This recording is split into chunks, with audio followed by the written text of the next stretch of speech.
Moon, the perfect natural satellite for our Earth that control the tidal effect. Mercury, its size is just 1.5 times more than our Moon, the tidal impact won't be that disastrous.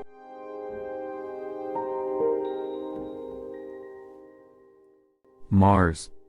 No more white moonlight, instead you will witness an eerie red.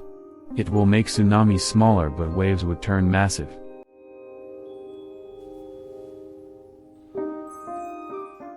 Venus. No more darkness, everything would be bright at night because Venus traps 60% of the sunlight and reflect it to the Earth. As well as both the planets would revolve around each other. Earth.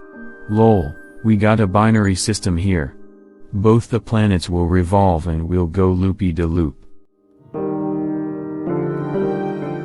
Uranus. Instead the Earth would be revolving around a Uranus as a moon.